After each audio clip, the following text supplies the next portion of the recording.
আসসালামু আলাইকুম ভিউয়ার্স, আপনারা দেখতে পাচ্ছেন আমি এখানে একটি কলম এবং একটি পেন্সিল নিয়েছি। আমি কলমটি দিয়ে প্রথমে দুটি অক্ষর লিখব, তারপরে পেন্সিল দিয়ে লিখব। কেন আমি প্রথমে কলম দিয়ে লিখে পরবর্তীতে পেন্সিল দিয়ে লিখলাম ভিডিওতে জানানো হবে। আমাদের হাতের লেখা সুন্দর করার জন্য আমাদের প্রথম যে ধাপটি সেটা আজকের ভিডিওতে শেখানো হবে। হাতের লেখা সুন্দর করার জন্য প্রথমে আমাদের যেটা সুন্দর করতে হবে সেটা হচ্ছে আমাদের অক্ষরগুলা। আমাদের বাংলা হাতের লেখার ক্ষেত্রে বাংলা অক্ষরে আমরা যদি সুন্দর করার কথা বলি তাহলে প্রথমে আসে আমাদের স্বরবর্ণ। আমাদের স্বরবর্ণ আছে 11টি, তার মধ্যে 6টি মাত্রাযুক্ত স্বরবর্ণ, একটি অর্ধমাত্রাযুক্ত স্বরবর্ণ, 4টি মাত্রা ছাড়া স্বরবর্ণ। তো আমাদের স্বরবর্ণগুলো কিভাবে সহজ উপায়ে সুন্দর করে লেখা যায় সেটা এই ভিডিওর মাধ্যমে দেখানো হচ্ছে। আপনারা বাসায় এভাবেই প্র্যাকটিস করবেন খাতা কলম নিয়ে। তো আমাদের খাতা কলম আর পেন্সিলের ব্যবহার কেন হয়েছে আমি সেটা বলছি।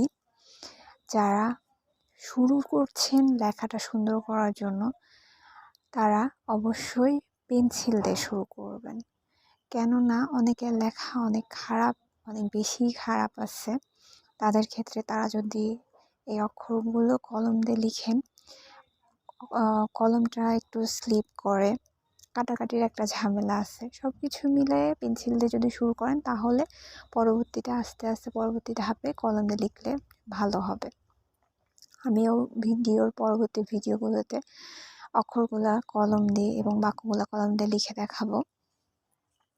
তো এটার জন্য আমরা শুরুটা পেন্সিল দিয়ে করব।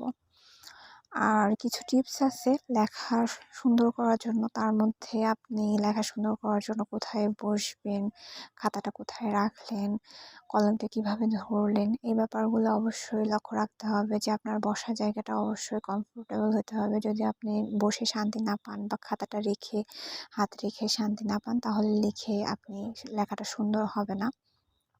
আর লেখার সময় আপনারা যেটা করবেন সেটা হচ্ছে ডান হাত দিয়ে লিখবেন, বাঁ হাতটা খাতার উপরে রাখবেন। বাঁ হাতের উপর প্রেশার পড়লে লেখাটা সুন্দর হয়। আবার অনেকের লেখা আঁকা বাঁকা আছে, হাতটা যদি বাঁ হাতটার উপরে থাকলে একটু ব্যালেন্স পাওয়া যায়, সুন্দর করে সোজা করে লেখা যায়। আবার কলম ধরার ক্ষেত্রেও একটা ব্যাপার আছে, কলমটা যদি নিচুর দিকে করে ধরেন তাহলে নিচুর দিকে করে ধরলে লেখাটা একটু সুন্দর হয়। তো এই টিপসগুলো যদি আপনারা অ্যাপ্লাই করেন তাহলে আমি আশা করছি লেখা সুন্দর হতে সাহায্য করবে। আর যারা আমার লেখার চ্যানেলটাতে আমার সাথেই থাকতে চান তারা অবশ্যই সাবস্ক্রাইব করবেন। ভিডিওটি ভালো লাগলে লাইক করবেন, কারণ কোনো মন্তব্য করা থাকলে অবশ্যই কমেন্ট বক্সে জানাবেন। ধন্যবাদ।